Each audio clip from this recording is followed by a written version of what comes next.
Dude, welcome to Brain in a Vat. We're going to kick back. We're going to drink some White Russians. And we're with this like really cool guests. Alison Suen, Iona College. And we're going to talk about why it's okay to be a slacker. Alison, you want to start with a thought experiment? Okay. Well, so I want you to imagine two cities. One of them is full of productive and ambitious people. Everyone works hard. Everyone is constantly trying to self-improve to be a better version of themselves. Given how productive and ambitious everyone is, you can easily imagine that it is a pretty high-tech city or society. Now, suppose someone in this city made an invention, let's say, a sex robot. We can rest assured that there will soon be a new and improved version of this robot. There will most certainly be a sexbot 2.0, 3.0, and so on. So for these ambitious and productive people, we should never settle for good enough. We should always make an effort to be better. Okay, it is not enough to have just good enough sex. They want above and beyond sex. Now let's call this the go-getters city. Now the other city is just the complete opposite. Everyone in this city just wants to do the bare minimum. No one cares about making themselves useful. Everyone is just trying to get by. We will call this the slacker city. But I want you to keep in mind that slackers are not stupid. They are just unmotivated. It is not that they don't work at all. It's just that they want to keep their efforts to the minimum. So we shouldn't jump to the conclusion that no slacker would ever care to invent sex robots. It is true that a slacker may be more likely to settle for mediocre sex. But, getting laid can be pretty labor intensive, right? You have to get on the dating app, you have to swipe, flirt, with a bunch of people, go out, meet people and so on. So it is quite conceivable that a slacker inventor is motivated to invent this robot, not because they subscribe to the idea that sex should be better and better, but because it cuts down, the kind of work that needs to be done in order to get laid. So whereas the go-getters work in order to make lives better, slackers work in order to make lives easier. So my question is which city would you rather live in?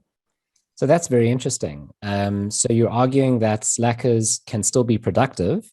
Mm-hmm. They're just being productive for a different reason. Mm-hmm, mm-hmm. Yeah, they can still be productive in the sense that they have to work, right? In some capacity if they want to survive. It's like no slacker can really slack by doing absolutely nothing.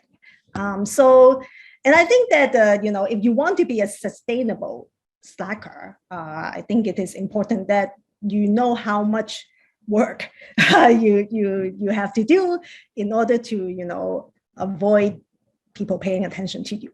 And I talked about this in my chapter on Hollywood slackers. Actually, I thought that so in the movie Office Space, the character Peter, I think he's also he does some kind of computer stuff.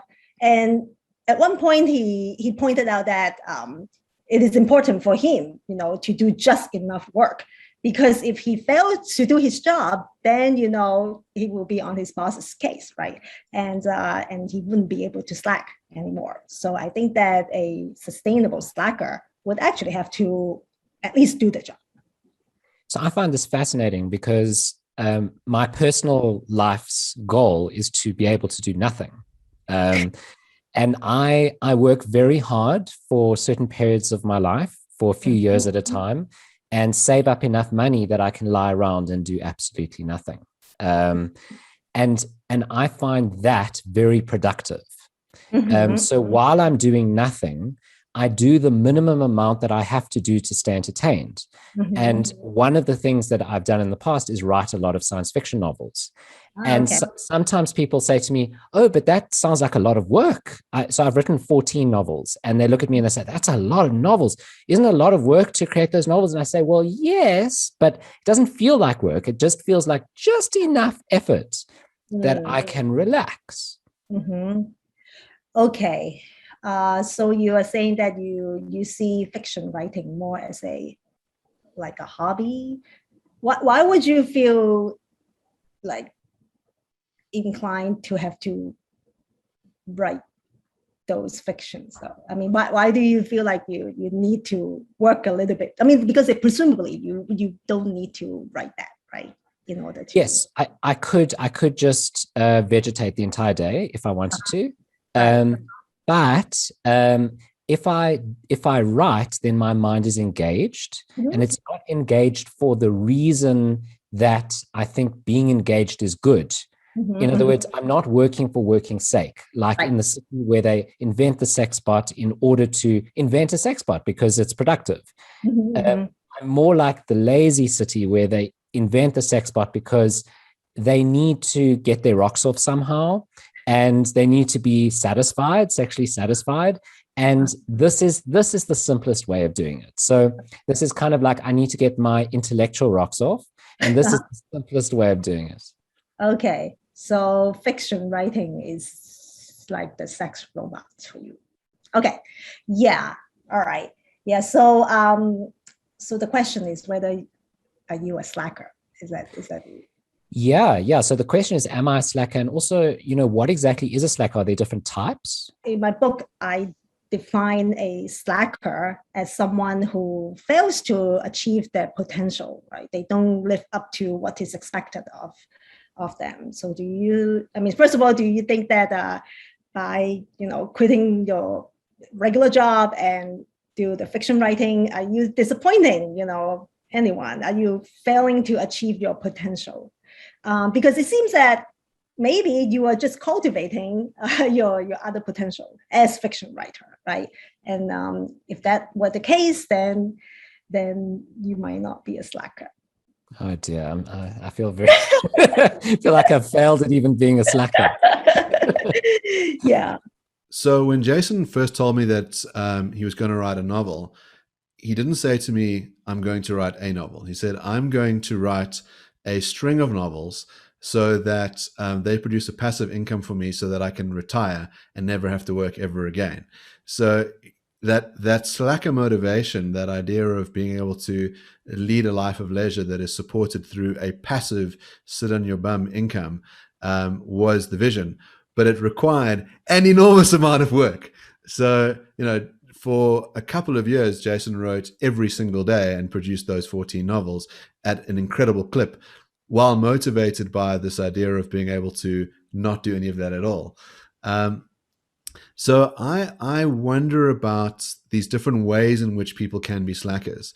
So it seems like one is to have it as an aim, and a lot of people seem to have that aim of, I'll work really hard in my life so that I can retire. So when I hit 65, I can, sit on the beach and play golf and, lead the life of leisure, but I accept that I need to work really, really hard to get there. And there are others who say, I'm opting out of the whole thing. Like, I don't care about these sort of capitalist, things. I don't want material stuff. I just want to be, free to do what I want, and they do it immediately, and they don't get in the trap of production. In your book, you talk about a series of different kinds of slackers, and you intimate that some of them might not be genuine slackers, that they're pseudo slackers. So, for example, everybody remembers that person in high school who would say, "Oh yeah, I didn't even study for this exam. I'm just gonna, play it as it goes," and they get an A, but actually behind the scenes they were working their asses off and they were pretending to not put in effort. And then there were those people that were just naturally gifted who didn't put in the effort and just got these incredible results. And then there were those that, let's say, were just like, all I need to do for the bare minimum to just pass, and so I'll put in the sufficient amount of work. And so I gather that there are these different ways you could be a slacker, and maybe some of them are not genuine slackers. Yeah, so I kind of put different slackers on the slacker continuum or spectrum. So we have the pseudo slackers on the one end, and then the more genuine slacker, textbook slacker on the other. And yeah, so I don't know. Well, I don't think that the kind of slackers who would just work really hard behind the scene, I don't think they really count as a slacker, in part because of another part of my definition of a slacker is that the underachievement has to do with the lack of effort. So you can be an underachiever, right? Not because of the lack of efforts, but the lack of opportunity, right? So someone with great academic potential might have to quit school and support the family. And in that case, they are not achieving what is expected, but we typically wouldn't call that person a slacker. So it seems to me that for an underachiever to be a slacker, the cause of the underachievement has to be the lack of effort. So I think that, well, maybe one thing that I would ask Jason is, do you think that how much effort do you think you put in? So into writing the books, I put an enormous amount of effort.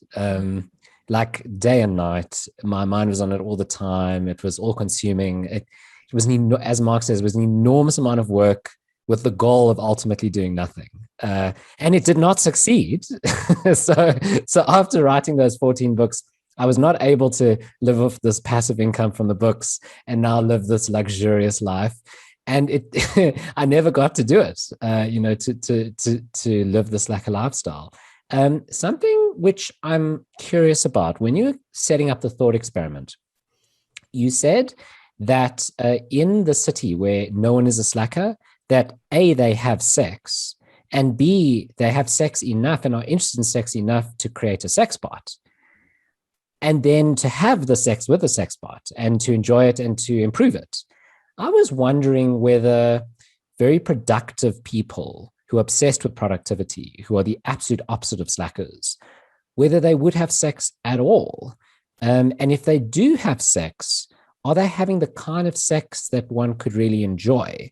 Are they not just like trying to have sex kind of to fulfill some record? So it's like, I don't know, the longest coitus, or like I don't know what the sexual records are. I haven't looked in the Guinness Book of Records, but I imagine the goal would be to like achieve something incredible. But the goal wouldn't be to enjoy it for its own sake. Yeah, I mean, I believe that they would have sex and they would see sex as something that can be constantly improved upon. Now, whether that make that enjoyable sex is a different question. And I would say that, I mean, there are different ways to measure productivities.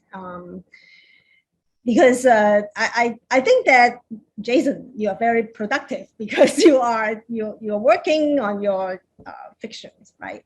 And in fact, in the movie Slacker, the director actually points out that all the seemingly lazy characters in the movie, they are doing something. It's just a productivity of a different kind. So I like this idea of these iconic slacker films. I mean, we're all of a similar age. We grew up, watching movies like Clerks and So Fucking What and Good Will Hunting.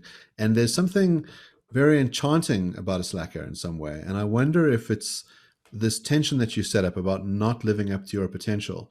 So if there's someone who just isn't very good at things in life, that they're just a mediocre person, that's not enchanting. If you've got someone who works really hard and is super diligent and achieves things, that's also not particularly enchanting. But the person who has this unbelievable ability, so if you think about Matt Damon's character in Good Will Hunting, but they don't utilize it.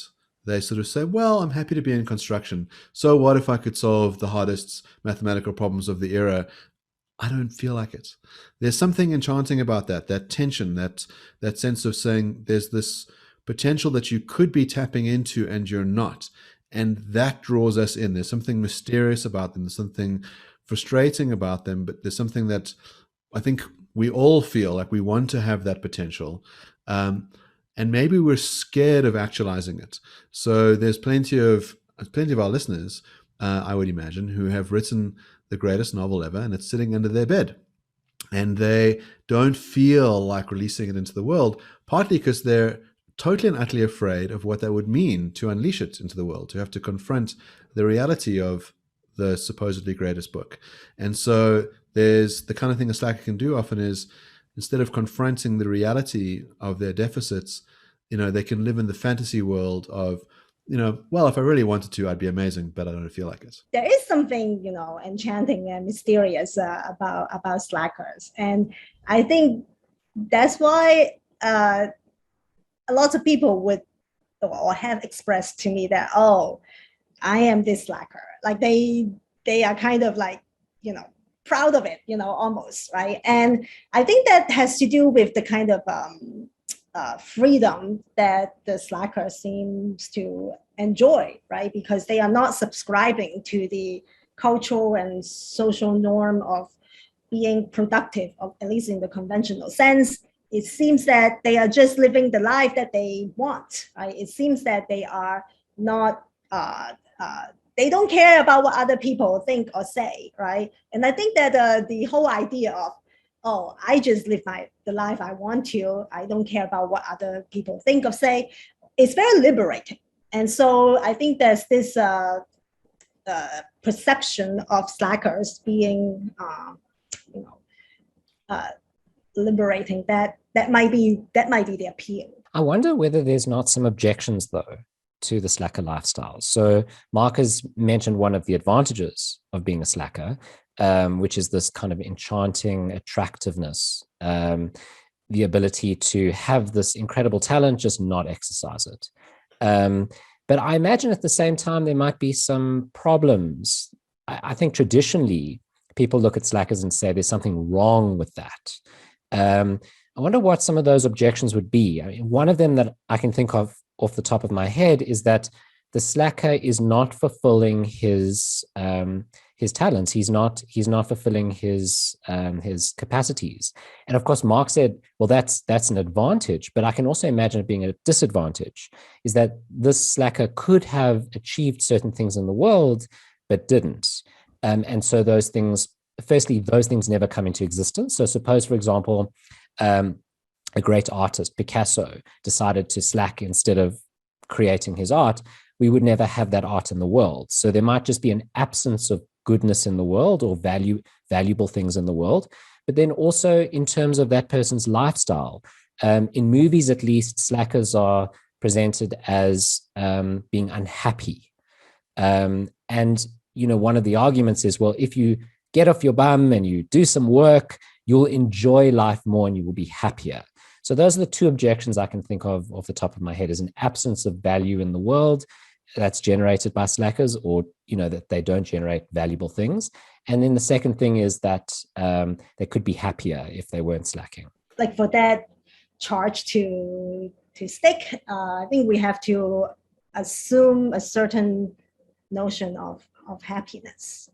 And I think that we have learned that, working gives us, satisfaction and confidence and a kind of a self-worth that for go-getters or people who have been living in the cult of productivity, it is very difficult to imagine how someone who does nothing could be happy. But I think that maybe one answer would be, well, that's just not a slacker's version of a happy life. Like they just have a different idea of what a worthy or happy life is. In fact, they might not even care about that. They might not even care about having a goal, because I think that one common quality of a slacker is really the lack of purposes in their life, which a lot of us find troubling. Who do they owe, right? Who do they owe this responsibility to be productive or being purposeful? Have they wronged anyone really? So yeah, you mentioned Picasso or any talented individuals who would just squander their talents, right? Yeah, I think that obviously, they would be depriving the world great art, right? And I think that there's something, sad about that. But at the same time, I also think that it is not wrong for them to not exercise their capacity. Yeah, so I think it's important to draw out the distinction between things that are bad or regrettable and things that are immoral. And you might think that if you haven't breached an obligation, you haven't done anything wrong. And I suppose we could think about different ways to cash out that obligation. So the one might be, this Kantian notion of a duty to yourself to develop your talents. And so you might think that you have wronged yourself. Maybe that's a nonsensical notion because you elected to wrong yourself, and therefore, it's not wrong. The other one might be that other people have played some kind of role in raising you. So you might think, for example, if your family scrimped and saved so they could send you, to a good university, and you slacked off, that you are in dereliction of your duty to them, because even if you didn't ask for them to do that stuff, they did do it, and it creates some kind of obligation.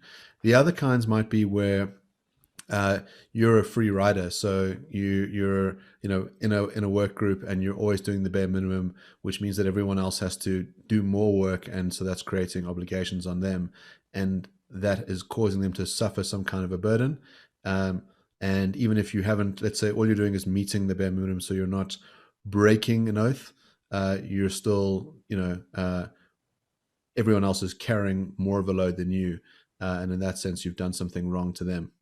When we think about a slacker, at least when I think about slacker, I think of this guy in the group in my class when I was an undergrad.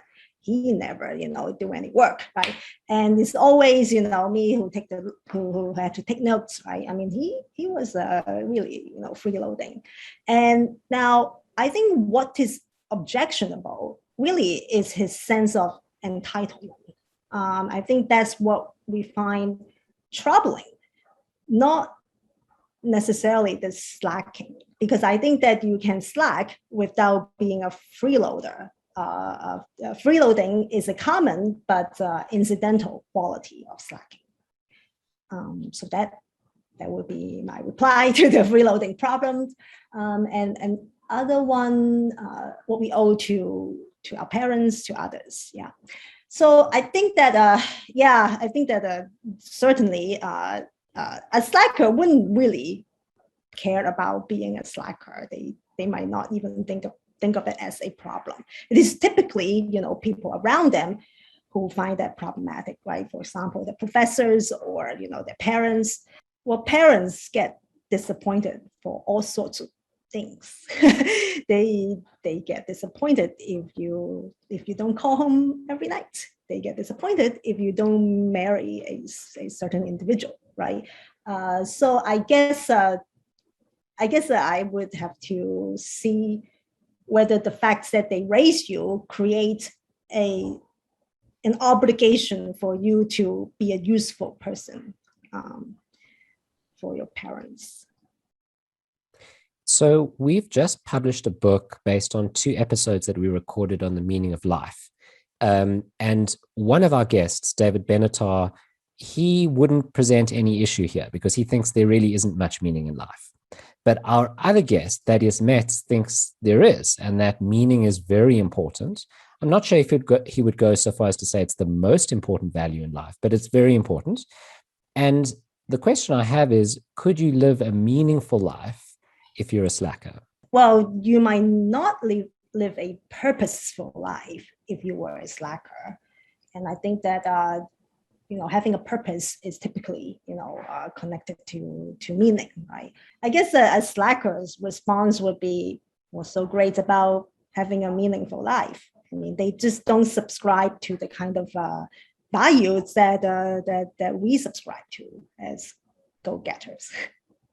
So something I'm picking up in a lot of your responses is saying, well, these values don't really matter to the slacker, right? So when I said that slackers won't be as happy, you said, but that's not their conception of happiness. And when I say, but they won't live meaningful lives, and you say, well, they don't really care about living a meaningful life. But if you think that those values have objective value, in other words, they don't just matter if you care about them, but they matter full stop, then it seems that there's something objectively missing from the slacker's life, even if they don't think so. Maybe there's something objectively good about having a purpose in life, or something objectively good about having meaning in life. I guess I just have maybe a bit of a problem thinking of these in objective terms, in part because, what counts as meaningful or valuable actually differ from one person to the other.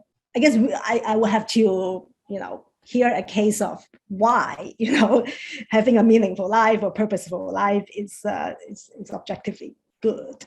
Thad Metz has these 3 different things that he thinks could make your life meaningful that are objective. So he thinks searching for truth. So, for example, the scientist who's engaged in discovering a cure for COVID, creating beautiful things. So, being a painter like Picasso, or, a composer like Beethoven, or doing things that are good. So being someone like Mother Teresa. He thinks those are objectively good things. He tackles that subjectivist account. So a lot of people say, well, meaning's whatever you make it. Whatever you think's meaningful is meaningful for you. So if the slacker thinks his life's going meaningfully, well, then it is. And so he has this interesting objection. It says, imagine someone who thought it was meaningful to spend hours standing in queues, or maintaining a very precise number of hairs on their head, or counting blades of grass, or rewatching episodes of Buffy the Vampire Slayer. He would say that person is just mistaken about what is meaningful, that we can't make things meaningful through proclamation, that there are things in the world that just are. You might think a similar view about morality, for example. If I say, well, I just don't feel like there's anything wrong with plucking out a baby's eyeballs and eating them, we'd say, well, it's true that you feel that way, but you're mistaken. And so the concern with the slacker is that they've misaligned their conception of the good life with reality. So, you've got this one life to lead. You could be leading a fulfilling, meaningful life, doing beautiful, true, and good things, but instead you're squandering your talents. And maybe it's not immoral to do that, but it's certainly regrettable because you've squandered your opportunity. You could be doing something meaningful and you're not.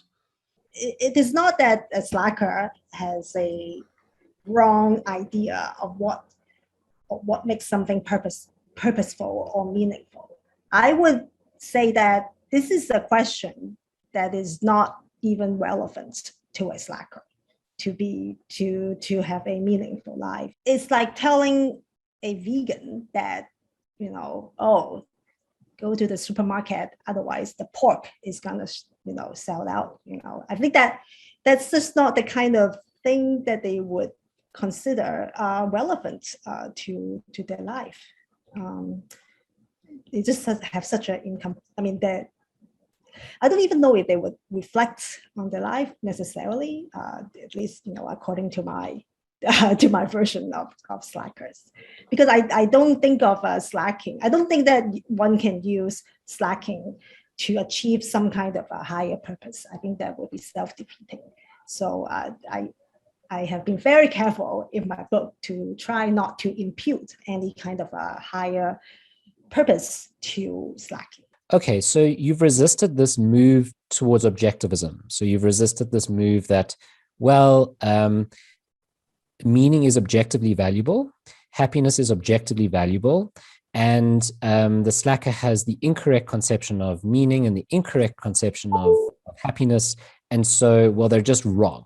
They're just wrong. They don't understand what those are, and they're missing something. You've resisted that move, and you've said, really, we need to burrow into the subjectivist view of meaning and the subjectivist view of happiness, and say, well, what really matters is that it doesn't matter to the slacker that they care about meaning. Meaning is not important to them.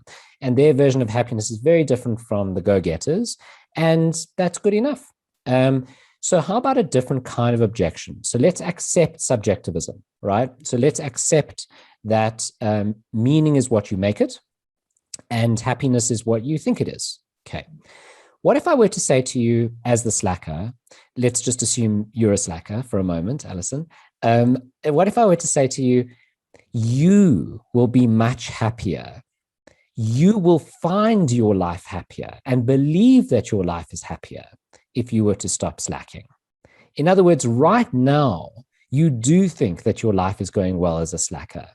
But if you were to try this alternative approach, if you were to enter our go-getter city and be productive for productive's sake, you will enjoy it more. Not that there's some objective sense in which you'll be living a better life, but you will change your mind and realize that you were wrong. So I'm still buying into subjectivism. I'm just saying the new life that you could lead as a productive member of society, as a more productive member at least, would be more valuable to you. Well, I guess if I were the slacker, although I have to say, one thing I learned from writing this book is that I'm definitely not a slacker. I guess I don't see why a slacker would be motivated to try out a new lifestyle if what is, if their life has been going, okay for them. Like what would be their motivation? I guess so I can, this is not a very good analogy, but maybe we can think of parenthood, right? A lot of people have told me that, well, once you have a kid, you would think that this is the greatest thing in the world. Okay, you will change. You will learn to love children. I think it might be true that if I have my child, I would learn to learn a new form of happiness. But I guess I just don't see why I have to first of all accept the premise that I should change, just because there's an idea that, well, your life could be better if you do something else. But maybe that's the biggest objection to the slacker, is that because they don't see a reason to do that, they will then miss out on a life that, let's just suppose for a moment, they would have been happier in. They don't really care about missing out. I mean, they might very well know that, I don't do anything. I could have gone to the museum, but I decided to, smoke pot, I missed out on this great exhibition, but they would just shrug their shoulder, I guess. If we think about the slacker in comparison to, let's say, like a Buddhist monk, and so the Buddhist monk says, I want to free myself of these never-ending desires, that there are all these things that I want to do, all these ambitions that I have, and actually what I want to do is reach a state of tranquility where I no longer have these desires for things. That the slacker is already there in some senses. As you say, descriptively, they just don't care. They are without desire. And we might think that they have, transcended a lot of the things that, the go-getters get trapped in. The go-getter is in the sense of saying, I'll be happy if I can just get this next promotion, and if I can just get a faster car and a nicer suit, and then they die with a heart attack, because they worked themselves to death and they were never actually happy. Whereas the slacker just said, it's not that I'm trying to maximize happiness. Maybe I would be happier if I did this or did that. And, you think I'm missing out. I have none of those desires. I have, beaten the Buddhist monk because I've freed myself of all of that. I say, look, if we play this game, one of us can win this game, and, we can get involved in this rat race, and the Buddhist monk is in that rat race and he's trying to free himself from it. But the slacker says, I'm not even playing. And so they've won on their own terms, and they've achieved the thing that the Buddhist monk aims to achieve. So should we be viewing them really as these transcendental beings, who have, achieved, ultimate nirvana by opting out? It is not that, as someone, read a good argument on slacking and decided that, oh, yeah, I should be a slacker. I don't think that, it had involved that kind of, reflection. I mean, I think slacker, they just slack. This is just what they do or not do, right? And so their slacking is not purposeful, right? They have no desire to reach, nirvana. That's just not even on their radar. That's just, in a sense, they have reached, a place that even that the Buddhist monk is trying to reach. But then I think the biggest difference between a monk and a slacker is that a monk has a kind of goal. There's an end goal to what they're trying to achieve, right? Whereas a slacker, they don't really have that kind of goal. So that is supposedly what the goal is for Buddhists, is to get to the point where they don't have the goal to get to nirvana, and then they're in nirvana. So the question is, has the slacker achieved that already? Looking from the outside, I would say yes. But then I don't think that's something that a slacker would necessarily be concerned about, which is not on their radar. Yeah. So then here's a question. We've got the go-getters and we've got the slackers, and it really sets up, your original question, which is, which one is leading a better life? The way you asked the question was, which society would you rather live in? Which city? Would you rather live in the slacker city or the go-getter city? What's your answer to that question? Is there an answer? Is one better than the other? You mean what's my answer? What's my personal answer to that question? Oh, I definitely will go to a go-getter cities. Like a slacker does not need my book, actually.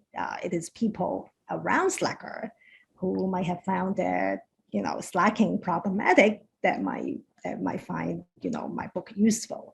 Because a slacker would not try to, why would they care to defend their slacking? I don't think they would even bother with it. What you're really arguing for is the title of your book, which is "It's okay to be a slacker," not that someone should be a slacker. Well, you cannot be evangelical about being a slacker, because in part because of this attitude of indifference.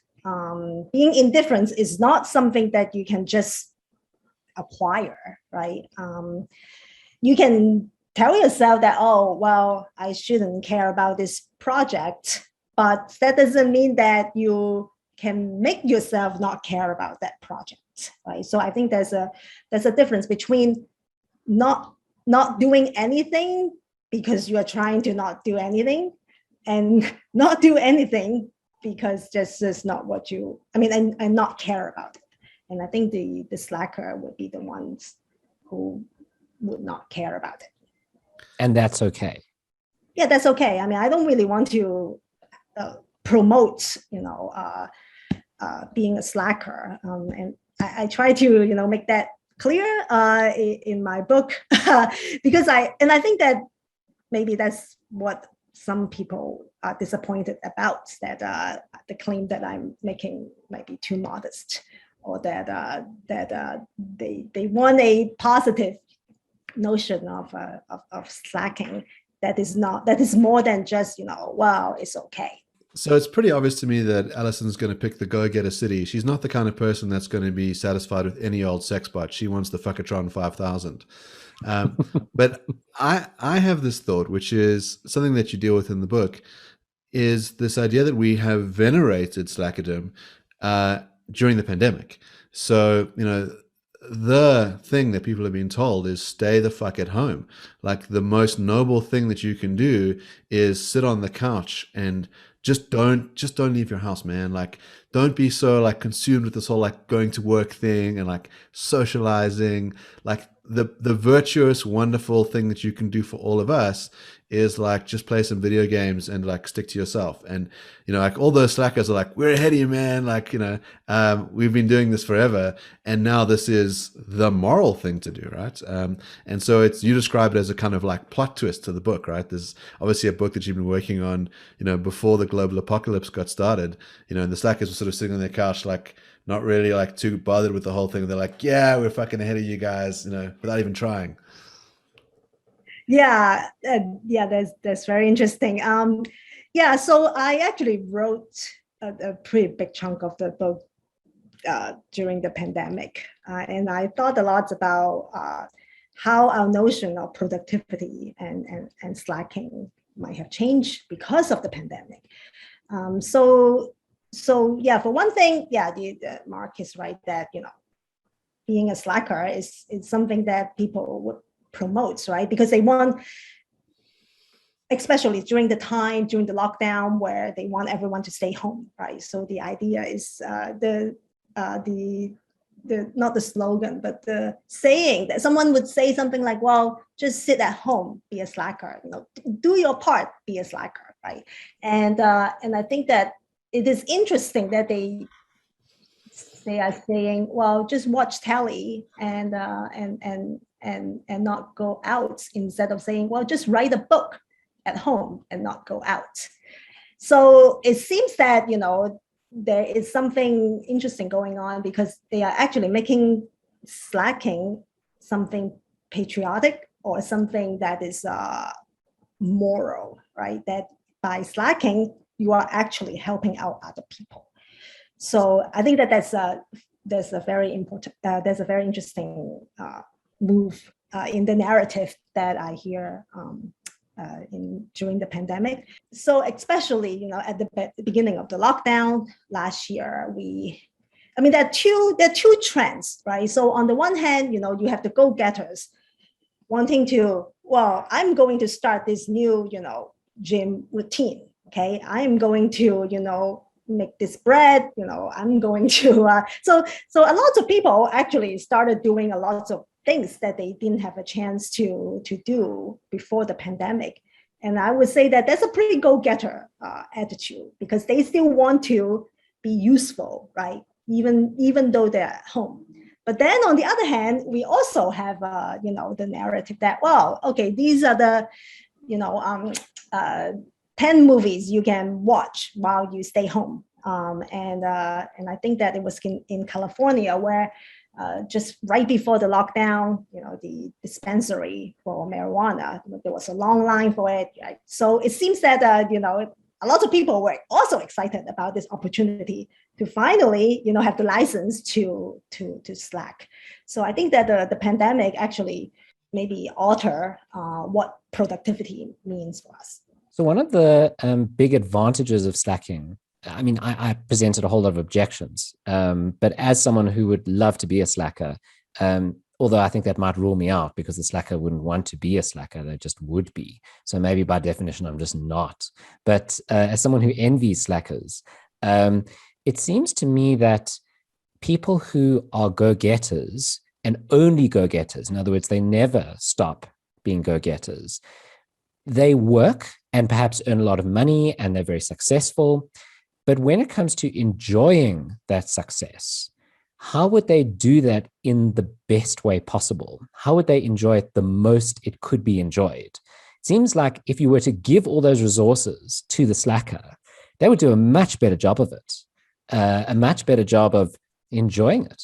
A lot of people get depressed after they retired because they feel like, their life, they have lost meaning or purpose in life now. So I think for a lot of people, being a slacker and doing nothing really is not the right kind of life for them. But and I think that if you have a more of a slacker disposition, you would be more suited to have a kind of a retirement lifestyle. So you also differentiate your work on slackers from other work on leisure. So if we think about Bertrand Russell's famous essay in praise of idleness, there's some sense in which people think of, relaxing or, doing leisureful activities as instrumentally good because they help, let's say, free up your mind. They, might be good for creativity. They can help you achieve all of these other kinds of things. And as you said, the slacker kind of almost as anathema to this whole notion of achievement, that they've opted out of it. Are there senses in which we can pick out the virtues that slackers have, some of which, as you say, is about leading a life that looks free, but that these things aren't necessarily, it's not aimed towards that. It just is that. I also think we can point out some of the deficits of the go-getter lifestyle, the person who sort of misses out on the truly valuable things because they're consumed with this idea of production, about keeping busy, but that they're not actually aiming at valuable things either. And I wonder if there's, looking at these two kind of polar extremes, if we can use that as a way of working out what would be truly virtuous, what would be a life worth living, that it's not to be, stuck on the treadmill, and it's not to be, filled without desire and ambition, but that there's some kind of golden mean, or some other path that can be walked.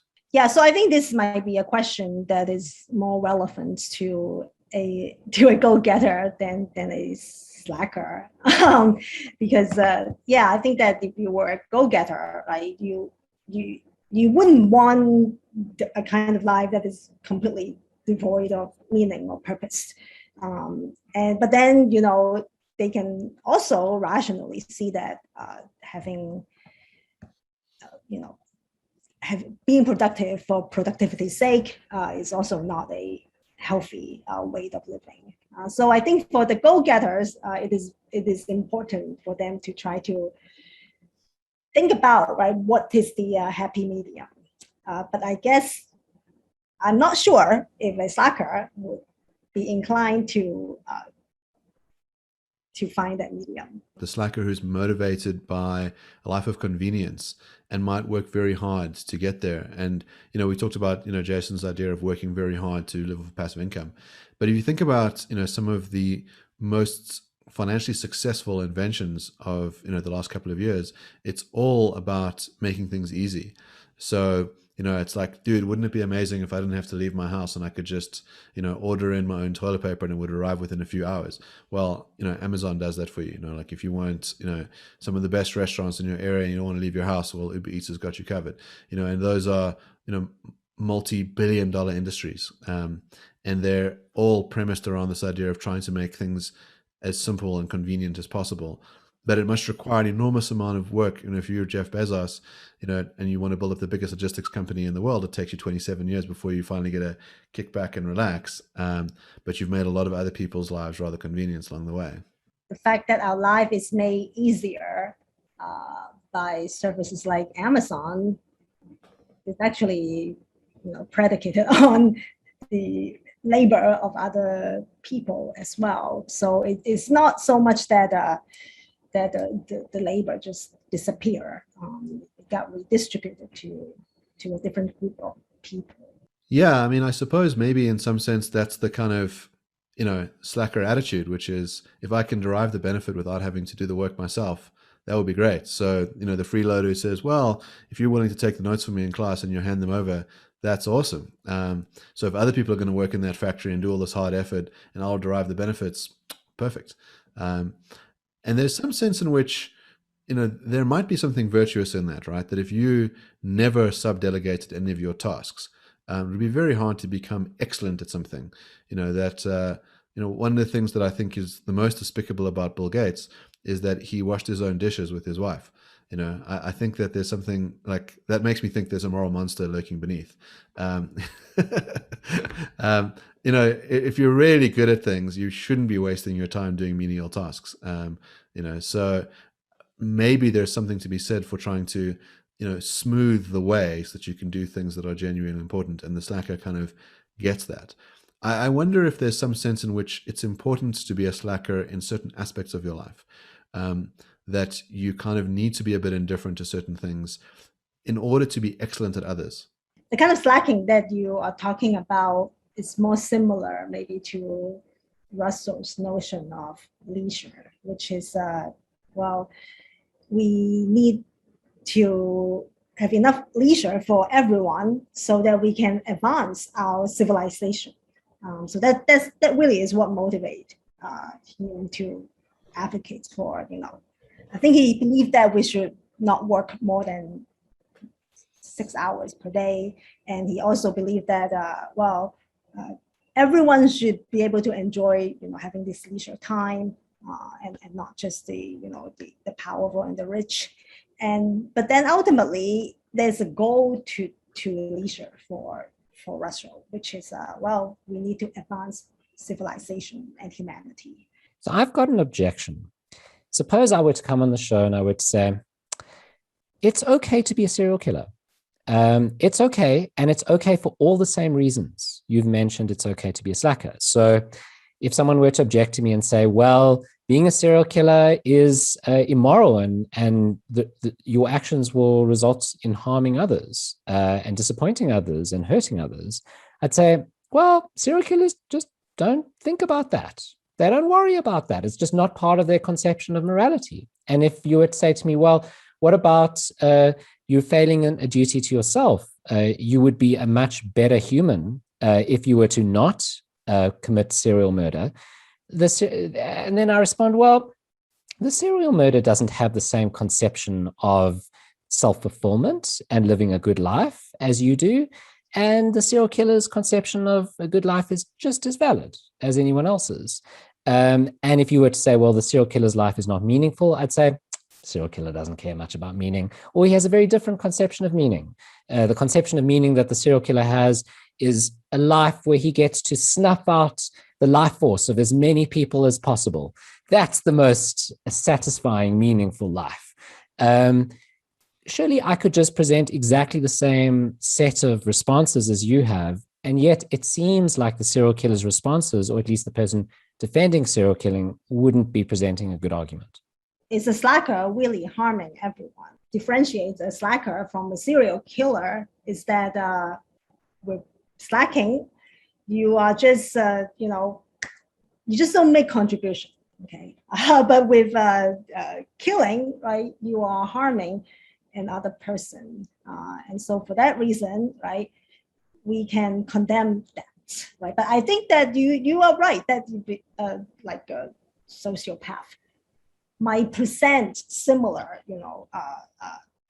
reasoning that, well, that's just not my conception of a good life. But then, we would have to say, well, there are certain conceptions of good life that deviates from the norm. That is still okay. And there are certain conceptions of a good life that deviates from the norms. That is not okay. And I would say that slacking is the former, and serial killing is the latter. Okay, but now you've given me what I want, right? So now you've admitted that there's certain objectively better lifestyles than others. And as soon as you do that, you've given the objector what he wants, which is to say, well, there's objective goods that the slacker is not realizing he lacks. And so the slacker's lifestyle is not as good. Well, I'm recognizing there's an objective wrong. I don't know if I commit to objective good. Okay, that's an interesting distinction. You can say that there are varying notions about what it is to lead a good life, that you can be agnostic on that front, but that we can have a sufficient consensus about what it is to do bad in the world and causing suffering. And we know that the slacker is, harmless in that regard. They're not actively causing any suffering. I have this interesting notion. So, you sort of thought about the slacker as someone who doesn't live up to their potential. If you think about someone like J.D. Salinger, so, Holden Caulfield's a kind of slacker type character in a lot of ways, has a real, doesn't care attitude. And Catcher in the Rye is sort of regarded as one of the great American novels. And it's the only novel that was ever published by Salinger. There were some short stories, but that's the only novel. And there's some sense in which Salinger said, I'm opting out. He says, I like writing for my own sake. I will keep writing. And, the view is that he, wrote until he died when he was around 90, but that he never published. And I wonder if that notion of living up to your potential requires some kind of act to the world. So in other words, he says, well, I had all this potential to write and I wrote and I found it very enjoyable for me. Whether we say, well, that's not sufficient. To be a real go-getter, you have to make sure that that work is seen by the rest of us. And there are many people who feel hard done by the lack of publication.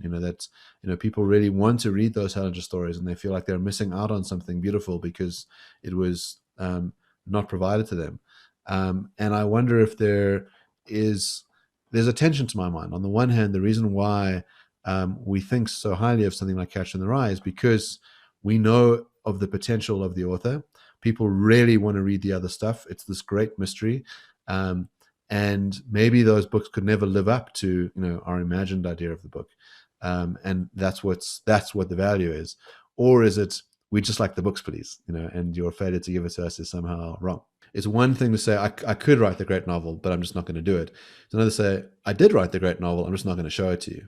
Our friend Rebecca Duval, she is writing a book right now, and on identities. And I think that she would really be depriving the world of a great book if she chooses not to publish it. But then I guess I don't know whether she owed it to us to publish the book. Just because I can do this wonderful thing doesn't mean I have to. And that there is something, if you're a libertarian, you want to say that, people ought to be free to lead the lives of their choosing, even if those lives are not optimal. That, really your obligation to do positive things for others is quite limited, if it's there at all. And that's why it's okay to be a slacker. Well, Alison, thank you so much. It's been really delightful having you on the show. And I think we've sort of managed to move between these two modes of what it's like to be, a go-getter and what it's like to sit back and chillax. Jason and I both took the last year as a time to be hyper-productive. I think we've produced over 50 episodes of Brain and Vat, and it's been very good for both of our souls. So we haven't done nearly as much slacking as we could have.